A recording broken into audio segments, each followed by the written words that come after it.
Olá, sejam bem-vindos. Você está no programa A Ponte. Eu sou Cícero Filho e tenho comigo aqui na bancada o jornalista João Mozinho. A nossa convidada de hoje é a cientista política Augusta Teixeira. A nossa entrevistada do dia de hoje é a deputada estadual Jó Pereira. Deputada, seja bem-vinda ao programa A Ponte. Obrigada Cícero, João Mozinho pelo convite, a participação especial da cientista política Augusta Teixeira. Para mim, será um prazer dividir essa bancada com todos vocês. Para a gente também, deputada, é um prazer estar dividindo aqui com duas grandes mulheres, eu e aqui o meu companheiro João Mozinho de bancada. A senhora está no segundo mandato, deputada. Que balanço faz desse período e quais principais pautas tem defendido na Assembleia? Olha, ao longo desses 2 mandatos como deputada estadual, a gente vem na Assembleia Legislativa travando algumas lutas, defesas importantes, inclusive defesa da mulher, a defesa da educação e a prioridade da saúde básica, da atenção básica, que é a que promove vida saudável para homens e mulheres. Também defendemos sempre, e aí para todas as áreas, seja agricultura, educação, saúde, desenvolvimento econômico, a necessidade de um planejamento, de um diagnóstico correto e de um planejamento firme neste diagnóstico para que ele possa direcionar os investimentos públicos com mais eficiência, com mais eficácia e que ele consiga transformar efetivamente a vida dos alagoanos e das alagoanas. Essa vem sendo a nossa luta. Alguma pauta específica assim que a senhora tenha mais apreço, deputada, ao longo desses mais de 5 anos? Veja, na vida do cidadão e da cidadã, de todos nós, todas as pautas elas são importantes. A mãe de família, o pai de família, a família como um todo, as pessoas precisam de uma educação de qualidade, inclusiva, pública, transformadora. Ela precisa de uma saúde que dê a ela a condição do estado saudável, mas que também dê a ela a condição de tratar de forma adequada quando necessitar das estruturas de hospital da média e de alta complexidade. Ela precisa do desenvolvimento econômico e social para alcançar emprego, renda, segurança alimentar. Então, as pautas elas são intersetoriais e as políticas precisam ser convergentes. É por isso que, ao longo desses anos, como deputada estadual, a minha atuação tem sido mostrar isso, que as políticas públicas precisam ser integradas, intersetoriais e convergentes, para que a sociedade como um todo consiga perceber um investimento público não só em uma área, mas em todas as áreas, e aí a gente provoca sim um bem-estar social. Então, quando você diz, olha, tem uma pauta específica, a minha pauta específica é defender Alagoas e transformar, melhorar a qualidade de vida dos alagoanos, principalmente os mais vulneráveis. Esse tem sido o norte da minha atuação. Estamos no mês de março, bastante representativo para as mulheres, claro. Gostaria que a senhora falasse sobre a importância da mulher na política e mais especificamente no legislativo alagoano. A mulher na política, nós podemos dizer que nós travamos uma luta histórica. A Augusta está aqui e deve acompanhar isso muito de perto, Cícero e João, porque há 80, 90 anos atrás nós não votávamos, nós não participávamos das decisões importantes nas nossas vidas e nas vidas das outras pessoas. Então é importante dizer que nós estamos num processo de evolução contínua e precisamos, eu disse no último dia 8 de março, aliás, no último dia 9, porque dia 8 de março nós não tivemos sessão plenária na Assembleia Legislativa por ausência de deputados suficientes para iniciar essa sessão plenária, e aí eu tive que fazer a minha fala no dia 9 de março, pontuando a necessidade de acelerarmos esse relógio de participação. Esse não é um mote meu, é um mote da própria Organização das Nações Unidas, preocupada que está, e foi uma fala do secretário-geral, com o ritmo desacelerado da participação da mulher nos espaços de decisão. E para que isso aconteça, nós mulheres precisamos participar, sermos líderes, não só estar na política, mas participar dos espaços de decisão. Ter o protagonismo também nesses espaços, né? Exatamente. Pegando esse gancho do Cícero, deputada, as oligarquias patriarcais elas ainda influenciam as mulheres na política, seja aqui em Alagoas, seja no Brasil? Como é que a senhora vê essa questão? Elas se influenciam à medida que os espaços de decisão e de poder ainda são dos homens, né? Majoritariamente dos homens. Veja, em Alagoas nós temos 3 senadores homens, nós temos 22 deputados estaduais homens, nós temos o governador homem, o vice-governador, até antes de ser prefeito de Arapiraca, homem. A maioria das cidades temos prefeitos homens. Então, é claro que as oligarquias patriarcais ainda influenciam. Por quê? Porque os homens estão nos espaços de poder, né? Nós temos o Tribunal de Justiça apenas com uma mulher como desembargadora, o Conselho do Ministério Público de Procuradores só temos 2 mulheres, na bancada federal nós só temos uma mulher.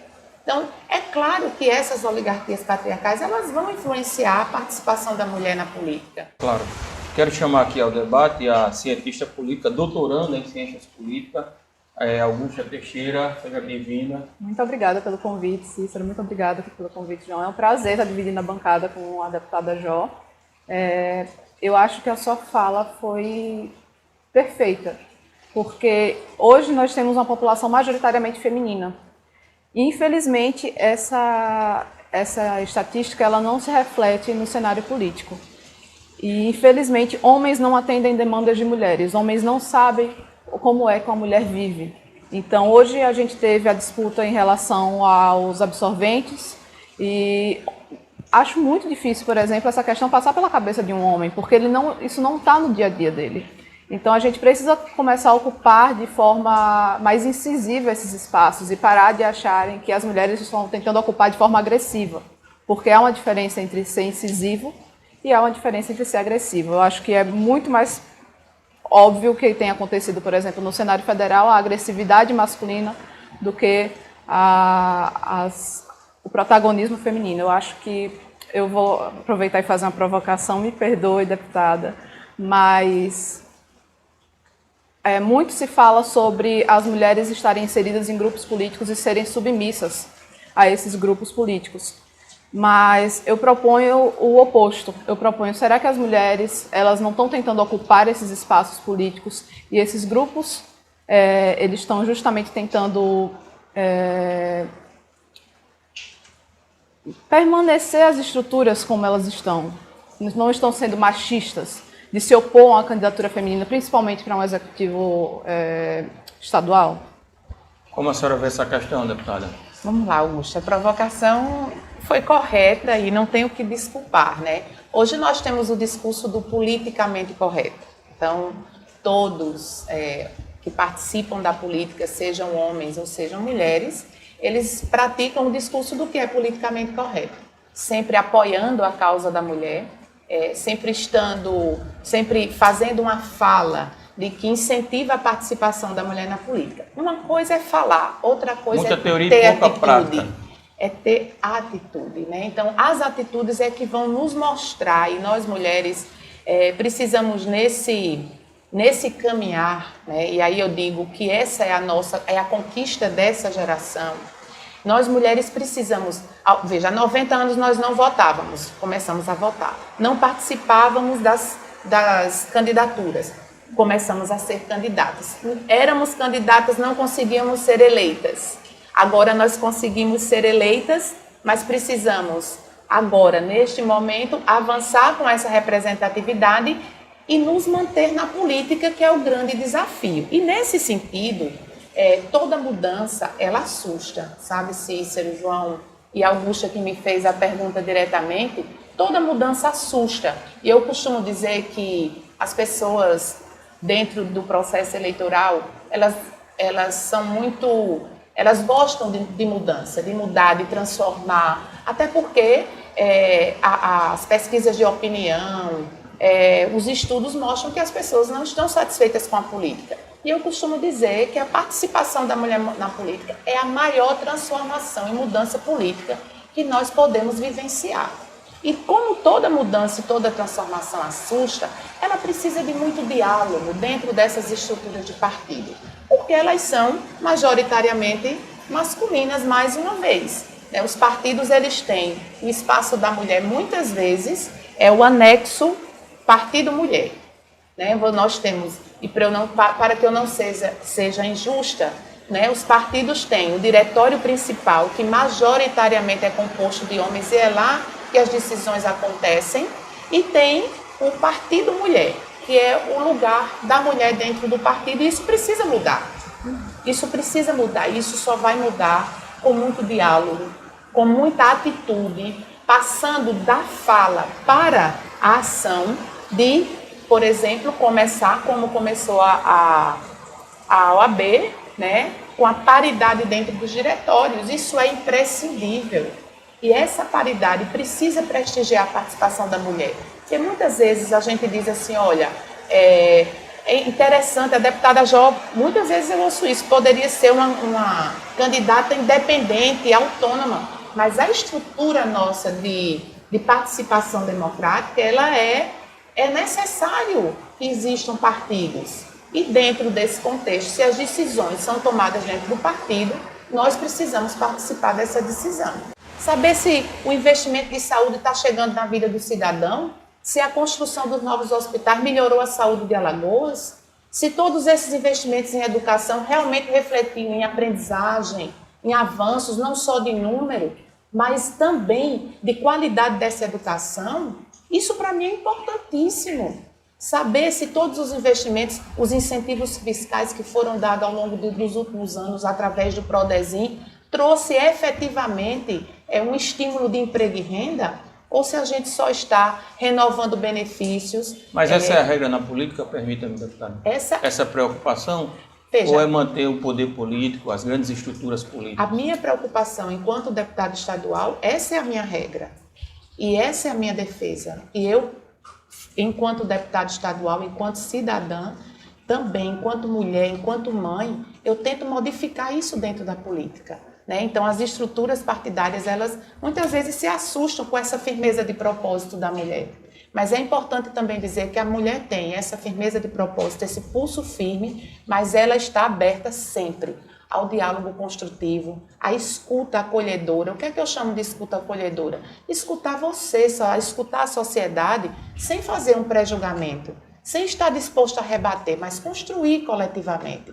Eu acho que esse é o caminho, e isso é o que a gente tem que prestigiar na política. Afinal de contas, a política não é feita por uma pessoa de forma isolada. Ela é feita por pessoas, né, que se juntam com o mesmo propósito, muitas vezes com propósitos diferentes, mas desde que haja um diálogo contínuo no sentido de avançar, e principalmente de avançar enquanto civilização.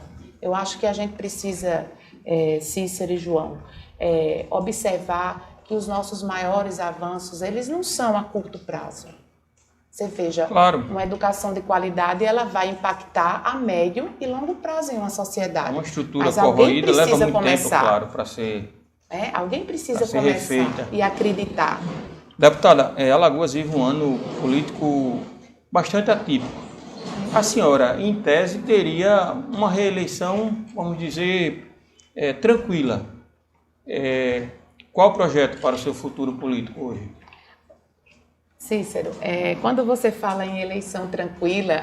Em tese, eu fiz a observação. A gente coloca... Porque a política é uma coisa muito certa. Exatamente. A gente sabe que a senhora tem um mandato de destaque, mas a gente sabe que, obviamente, né, claro, eleição reserva surpresas. Então, em tese... Eu espero que essa tranquilidade no imaginário das pessoas, ela seja fruto do trabalho que foi feito ao longo dos últimos 4 anos, porque são esses últimos 4 anos que estão postos para essa nova, eu poderia dizer, disputa eleitoral, que deve ficar no período eleitoral. E aí, essa tranquilidade, eu credito a tranquilidade, eu dou crédito ao trabalho que a gente exerceu. E o futuro político? Durante esses 4 anos. Com relação ao futuro político, ele está sendo muito dialogado e conversado com alguns grupos políticos, não só e principalmente observando o grupo que não tem um projeto de poder, mas que tem um projeto para Alagoas, né, acreditar no que eu acredito, a política pública como motor de transformação do Estado, ela é importantíssima, a sua continuidade. Nós não podemos, e Alagoas não pode em nenhum momento fazer descontinuidade de política pública que dá certo, como já aconteceu. Então, nós temos, inclusive, déficits de políticas públicas que foram descontinuadas, que prejudicou muito Alagoas, né? Claro, prejudicou políticas muitos alagoanos de Estado, alagoanas. né? Para além de políticas de governo. Exatamente. Deputada, a senhora tem densidade eleitoral, foi a deputada mais votada da última eleição, na anterior também, tirando o fenômeno Rodrigo Cunha. A senhora se sente preparada para governar Alagoas? Olha, eu costumo dizer a todos que me perguntam, eu tenho me preparado ao longo desses últimos 8 anos de exercício de mandato, não só para governar Alagoas, mas para exercer o mandato de senadora, estar como deputada federal e, inclusive, continuar como deputada estadual. Porque onde eu estiver, eu tenho a certeza e gostaria que os alagoanos e alagoanas tivessem essa certeza.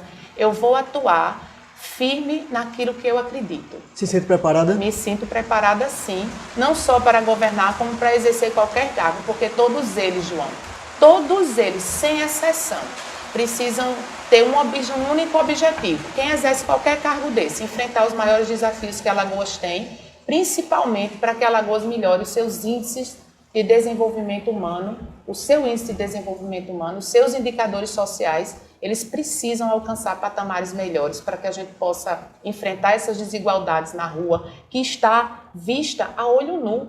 Eu não preciso de muito esforço para ver que Alagoas é um estado extremamente desigual. E isso precisa ser enfrentado por qualquer cargo, desde o governador do estado, né, até o cargo, eu poderia dizer, inclusive públicos, mas também os cargos dos servidores. Todos nós, em conjunto, precisamos enfrentar esses desafios. E me sinto preparada para qualquer um deles. A gente vai estar indo para o intervalo, mas antes eu quero chamar mais uma vez a participação da nossa convidada, Augusta, por favor.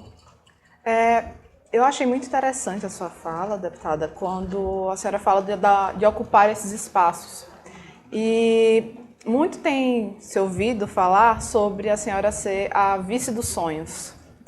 Esse título para a senhora, que tem tanto capital político, tem tanto prestígio, tem um histórico de políticas públicas importantíssimo em relação à educação, tem uma sensibilidade ímpar quando se fala, por exemplo, em crianças desaparecidas, que dificilmente a gente vê os homens trazendo essa pauta. Esse título de vice dos sonhos não incomoda um pouco? Porque a senhora teria total condições de estar pleiteando como governadora do estado. A imprensa tem colocado, né, o desejo de muitos pré-candidatos a governador me ter como vice, né, na composição de uma chapa. Eu confesso, Augusta, que é um misto de conquista e também um misto de realidade da desigualdade de gênero e do machismo que impera no nosso estado, tá certo? No Brasil, no mundo, é importante dizer, mas em Alagoas é muito especial, é muito forte, né? Então, assim, quando você diz que cogita-se que eu sou a vice dos sonhos, e quando a gente fala em termos de possibilidades. Eu, na bancada de uma rádio aqui de Alagoas, eu disse que todas essas são possibilidades, né? Eu fico feliz porque uma mulher está sendo cogitada dentro da chapa majoritária. Fico feliz sim, porque nós nunca tivemos a oportunidade de ter uma governadora, uma vice-governadora, e como eu disse, só tivemos uma senadora mulher ao longo da nossa história. Fico feliz sim, mas ao mesmo tempo a gente faz uma reflexão. Se um homem estivesse exercendo um mandato de deputado estadual, tivesse sido o segundo mais votado, a primeira mais votada, tivesse exercendo um mandato propositivo como nós estamos exercendo, é fruto de muito trabalho, de muita dedicação, de muita discussão e de participação coletiva, né, com as representações da sociedade, dentro dos conselhos sociais, inclusive, talvez ele estivesse sendo cogitado para uma das chapas, para ser a chapa de governo, né? Mas é o que eu digo, a mulher tem o seu jeito próprio de atuar. Nós estamos conversando dentro dos espaços políticos. Política é uma construção de grupo, João. Ninguém é candidato de si mesmo. Claro. Né? E dentro dessa construção, com muita firmeza de propósito, todos os dias nós avançamos mais um pouco. E em breve saberemos, né, o que vai acontecer, né, com o caminhar dos dias, os prazos vão chegando. A gente vai para o intervalo e volta daqui a pouquinho.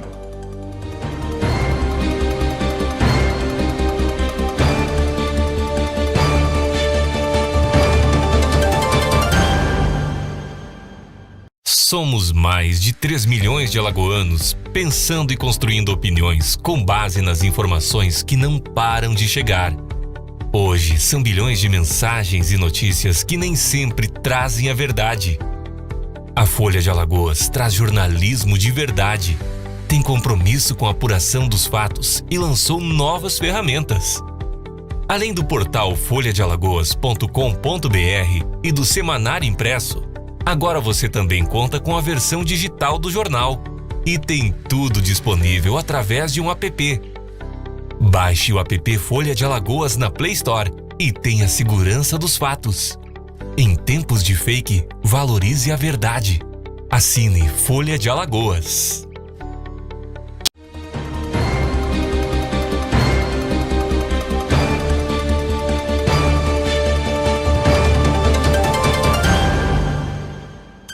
Estamos de volta com o programa A Ponte. Eu sou Cícero Filho, tenho comigo aqui na bancada o jornalista João Mozinho. A nossa convidada de hoje é a cientista política Augusta Teixeira e a nossa entrevistada é a deputada estadual Jó Pereira. Deputada, a gente agradece mais uma vez a gentileza de atender o convite do programa A Ponte. Eu que agradeço o convite de vocês para participar dessa mesa que deveria ser uma mesa constante nas representações, né? Uma mesa que traz igualdade de representação. Coisa boa. Né, entre homens e mulheres. Inclusive tem sido uma tônica, nossa, eu preciso falar isso, deputada, aqui na mesa a maioria das convidadas foram mulheres. A gente apresenta o jornal da Mix FM, e lá, para a senhora ter uma ideia, todas as especialistas no quadro Dica do Especialista são mulheres. Que bom. Então a gente preza Parabenizo. muito por isso. A gente falando de política local, deputada, agora eu queria falar um pouco do cenário nacional. Que avaliação a senhora faz em relação ao governo Bolsonaro? Olha, o governo Bolsonaro, ele tem várias dificuldades, vários acertos, como qualquer governo, né? Nós temos que, e nessa interpretação do cenário nacional, eu tenho muito cuidado para não desequilibrar, porque nós já estamos acostumados com tantos opostos, e nós precisamos trazer não só a avaliação de um governo, mas também os posicionamentos políticos para o equilíbrio.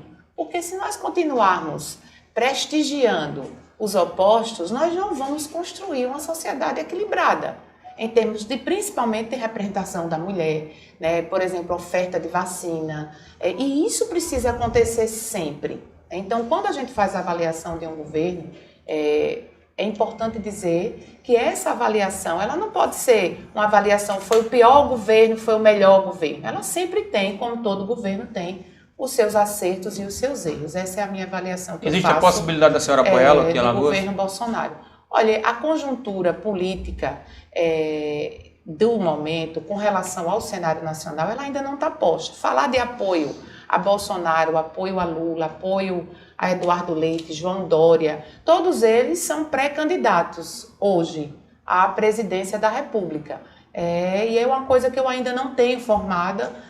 Na minha opinião, nós vamos caminhar e só podemos avaliar e falar sobre isso quando forem realmente candidatos, que daqui até as convenções nós ainda temos muito tempo. Agora, quando a gente fala desse cenário nacional, nós temos candidaturas postas, pré-candidatos que já são muito assertivos com relação à sua colocação nos extremos. E eu, sinceramente, gostaria que o Brasil achasse e tivesse uma candidatura, um ponto de equilíbrio entre extremos que, como eu disse, nada constrói. Vamos ir. Deputada, você falou num primeiro bloco que tem tido algumas lutas na Assembleia Legislativa. No ano passado, por exemplo, falou da questão da má prestação de serviço da BRK e cobrou esclarecimentos. Como anda essa questão da BRK na Assembleia Legislativa? Existe algum procedimento investigatório? Como é que está essa questão na Assembleia? A questão da BRK,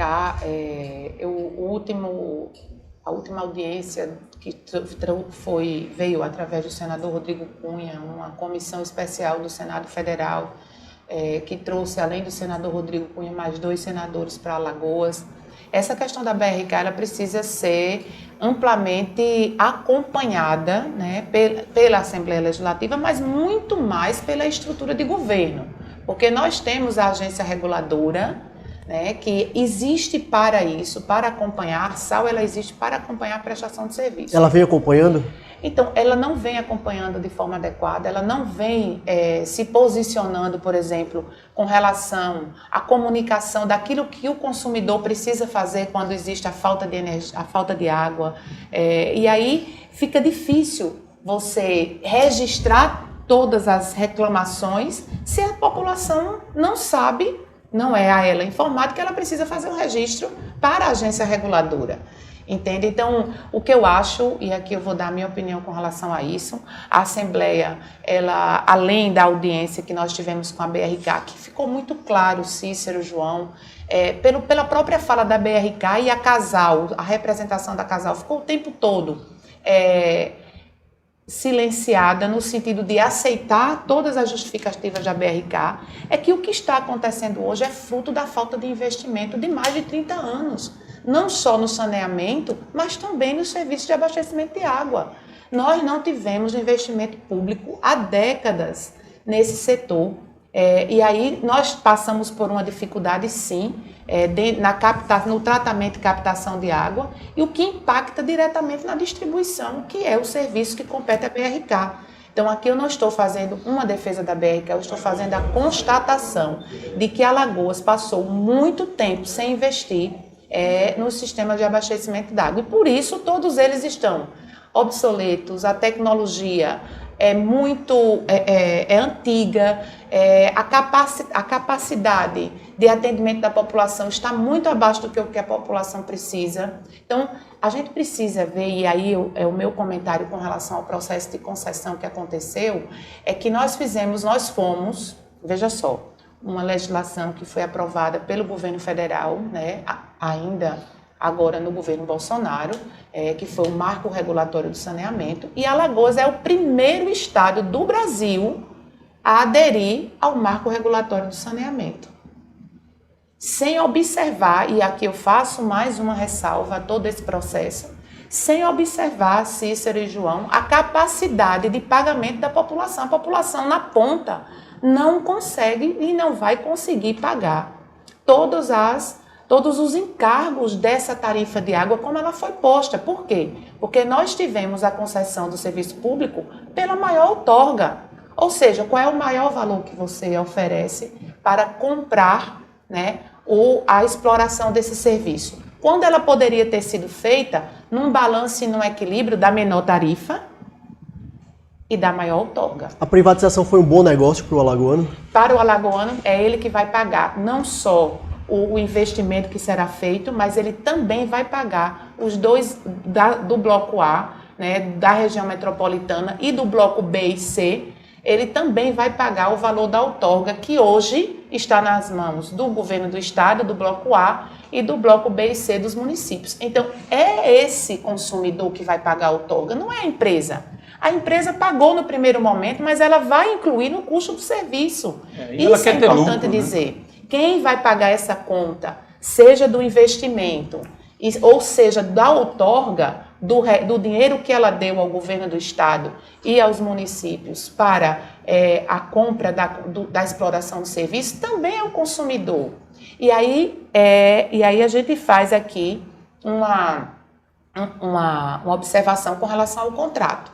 A tarifa social do contrato, que é o valor pago pela população de baixa renda, o percentual da tarifa é muito menor, Cícero, João e Augusto, é muito menor do que o percentual de pobreza em Alagoas.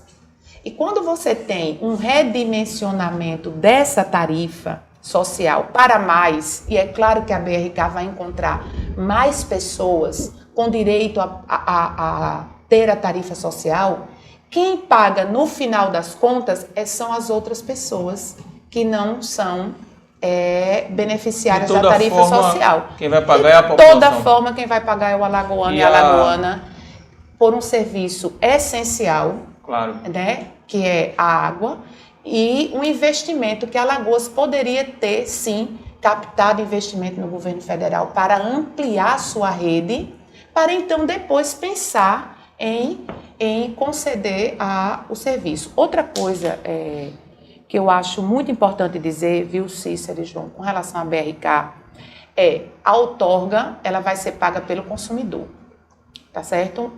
O dinheiro que a empresa, que a BRK pagou ao governo do estado para explorar o serviço, ela vai ser paga pelo consumidor de água, tá certo? Por nós, alagoanos e alagoanas.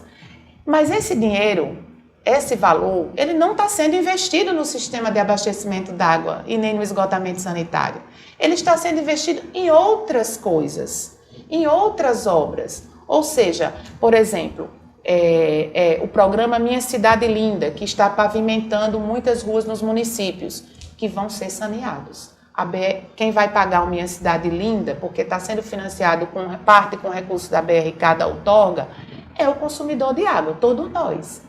E depois a BRK vai lá, vai quebrar e vai sanear. E quem vai pagar novamente somos nós, alagoanos e alagoanas. Muitas das construções e das entregas que estão sendo feitas agora estão sendo custeadas com o valor da outorga. E quem vai pagar isso é o consumidor de água na sua conta. E é fato, a BRK tem prestado um péssimo serviço aqui em Alagoas. Exatamente. Recebemos reclamações todos os dias, inclusive conseguiu a façanha de ter mais reclamações do que a Equatorial, que parecia algo impossível, mas a BRK conseguiu fazer isso. E o serviço, só me permita fazer esse comentário, e o serviço pior do que quando estava sob a administração da Casal. A senhora é favorável né? à privatização, então, deputada? Veja, o que é importante dizer, Cícero e João, não houve privatização. Mas a senhora é favorável às privatizações? As privatizações, elas podem até ocorrer, desde que elas sejam construídas e dialogadas com muita transparência, principalmente com a população, o que não foi o caso. Inclusive, os próprios gestores dos municípios que estão inseridos dentro do processo de concessão da distribuição do serviço, simplesmente ficaram alheios a toda a discussão, aos dados, aos estudos do BNDES. Então, as privatizações, se elas acontecem, elas têm que acontecer com muito diálogo, com muita transparência, principalmente quando a gente fala de privatização de serviço essencial, como a energia elétrica e distribuição de água. Porque a gente viu muito político, colegas seus, inclusive, defendendo demais as privatizações, fazendo lá vídeos para a internet, e agora parece que sumiram, né? Quando a população começa a sofrer, não aparece, né, para resolver o problema. Augusta, por favor. É isso mesmo, a gente vê um governo que fala que tem que privatizar porque o Estado está gastando muito, só que muitas vezes acontece que a população paga o pato.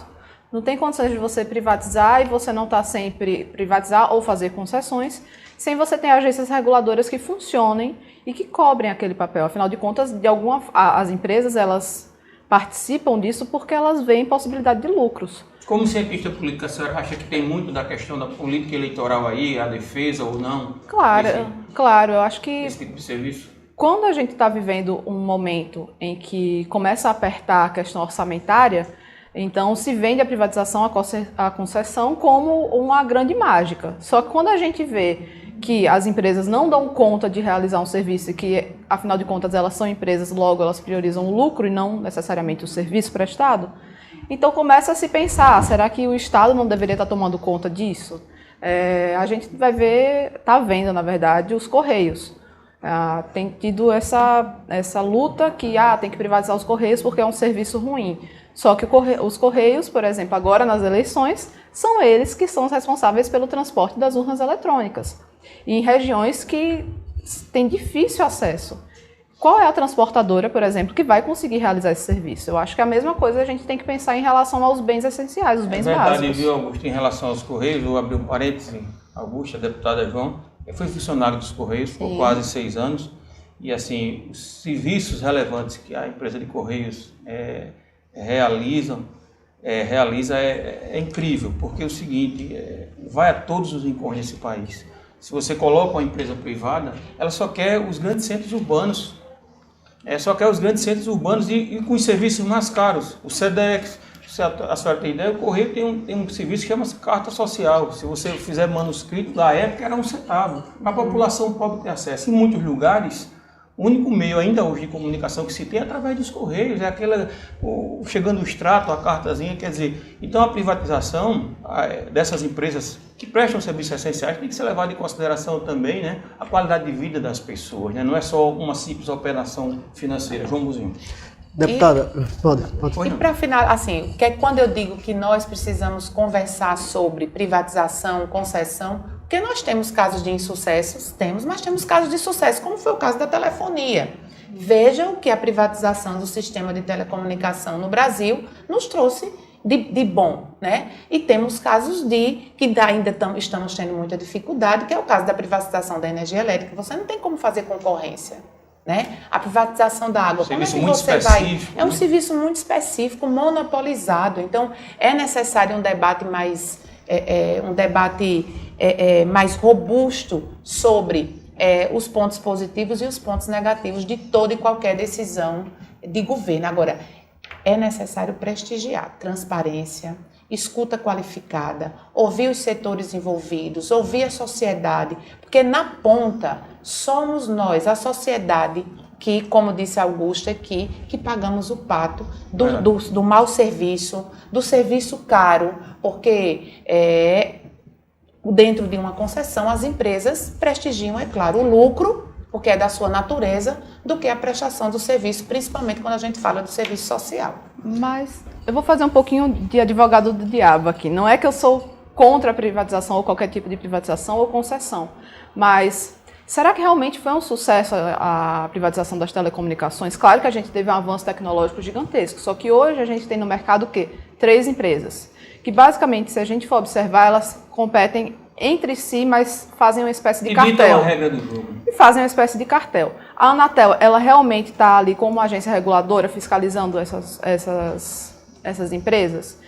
Então, é muito complicado, porque são empresas, assim, gigantescas, multinacionais e que entraram no Brasil, só que ainda prestam um serviço ruim. Verdade, é um tema ainda então, bem complexo. A privatização, ela tem seus prós, mas elas têm seus contras. Então, não adianta a gente privatizar se a gente não tem uma estrutura institucional que seja capaz de estar sempre ali de olho, de estar sempre fiscalizando, de estar sempre exigindo e fazendo o papel que uma agência reguladora tem que fazer. É uma ponte entre o elo mais fraco, que é o consumidor final, e a empresa que está ali ditando os trâmites. Por falar numa ponte, a gente está aqui. Ponte, exatamente.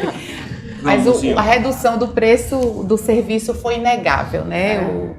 Me recordo ainda, fui da época da telecomunicação estatal e passei nesse período, as ligações internacionais eram muito caras, as ligações de ponta a ponta. Deputada Jó, voltando para a questão política partidária, a senhora deixou recentemente o MDB. Por que a saída da base do governo Renan Filho? Veja, João, eu poderia dizer que eu sou era uma deputada do MDB, e fui para o MDB e deixei isso claro, inclusive a partir da tribuna da Assembleia Legislativa, que é de onde eu busco fazer os meus posicionamentos, porque lá é uma casa política. Deixei claro que eu estava indo para o movimento democrático brasileiro. Naquela oportunidade, o grupo político do qual eu faço parte sentou com o então governador Renan Filho e nós decidimos que eu faria parte do então PMDB ainda. E no discurso que fiz, na fala que fiz na Assembleia Legislativa, eu fui muito clara que eu estaria fazendo parte do movimento democrático brasileiro, que aceita posicionamentos diferentes, posicionamentos de autonomia e diferentes, inclusive, dos seus dirigentes. E foi com esse sentido, com esse espírito de independência que eu fiz parte do MDB durante todo o tempo que lá estive. Né? Fiz questão de manter na casa o meu posicionamento de independência, muitas vezes apontando sempre, e aqui é importante dizer, dentro de um diálogo, dentro da própria estrutura do governo, a partir das minhas discussões na Assembleia Legislativa, pontos de divergência, de pensamentos diferentes do governo do MDB, dos posicionamentos partidários. Então, eu fiz parte ao longo de todo esse tempo do MDB e não da bancada do governo na Assembleia. Qual a sua relação hoje com o presidente da Assembleia, Marcelo Vitor? Olha, o presidente da Assembleia, Marcelo Vitor, foi eleito no início dessa legislatura, né, já no meu segundo ano de mandato, uma relação de fortalecimento do Legislativo. Foi para isso que o presidente Marcelo Vitor foi escolhido pela grande maioria dos deputados, né? Porque naquela oportunidade todos nós entendíamos que a Assembleia Legislativa precisava de autonomia em relação ao governo do Estado. Então, nesse sentido, nós escolhemos o presidente Marcelo Vitor para fortalecer o Poder Legislativo. E ao longo desse tempo é uma relação de muito diálogo, com posicionamentos iguais e diferentes a eles, dependendo do que nós estávamos falando, né? Como tudo na vida, eu tenho posicionamentos iguais e diferentes. Inclusive, recentemente a senhora teve uma divergência com ele. E muito mais, eu posso dizer que muito mais divergências do que semelhanças com o presidente, mas sempre muito respeitoso e muito o relacionamento meu do presidente Marcelo Vitor, porque ele é o presidente e representa a Assembleia Legislativa e eu sou uma deputada estadual, e como ele sempre defendeu, né, o parlamento ele é diverso e o parlamento precisa ser uma casa de todos e do povo. E eu não vou abrir mão dessa defesa. Já definiu o seu novo partido, deputada? Ainda não, Cícero. Nós estamos dialogando com algumas lideranças ainda, partidárias. Né?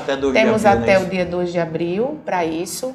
E esse diálogo passa muito pelo entendimento da minha independência, da minha autonomia, do meu pulso firme no sentido de firmeza de propósito para defender sempre a mulher, defender sempre um olhar mais direcionado e cuidadoso para as pessoas, um enfrentamento dos desafios prioritários de Alagoas, uma defesa das pessoas que mais precisam, uma defesa do planejamento estratégico, das metas de curto, médio e longo prazo.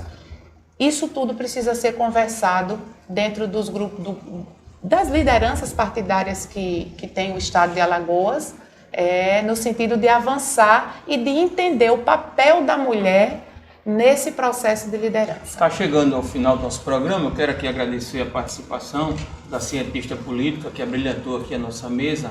Muito obrigada. Augusta Teixeira, doutoranda em Ciências Políticas. A gente ficou feliz de tê-la aqui, Augusta. Obrigado mais uma vez. Eu que agradeço pelo convite, gente. Muito obrigada. Mas para a gente encerrar, deputada, a gente sempre pergunta aqui, né, sobre a vida fora da atividade profissional, da política. O que a senhora tem feito além de política? Nas horas de folga, por exemplo. Inclusive, você me dá, Cícero, a oportunidade de dividir com você e uma coisa que nós mulheres faz parte do nosso dia a dia, né? Eu não sou só a deputada Jó Pereira, claro, né? Eu sou a filha, eu sou a deputada mãe de 3 filhos, sou casada, meu esposo André tem vindo junto comigo nessa atuação como companheiro, como apoiador. Os meus 3 filhos entendendo a participação e o meu papel como... Não é uma tarefa fácil. Não é uma tarefa fácil e eu gostaria de dizer a você, mulher, que a decisão de participar da política, a decisão de participar desses espaços de decisão é nossa.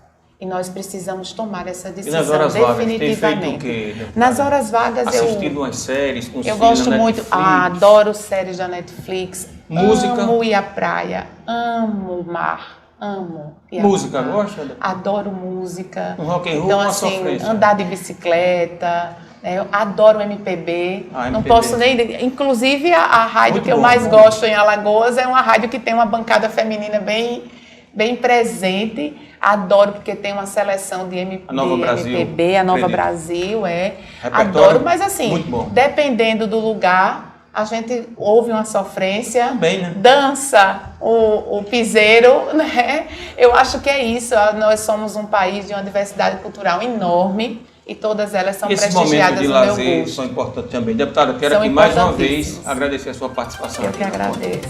Muito obrigado. Mais uma vez, obrigado, Augusta, meu colega de bancada, Joãozinho. Obrigado, Cícero. Obrigado, deputada Jó Pereira. Obrigado, Augusta. É isso. Obrigado a você e até semana que vem.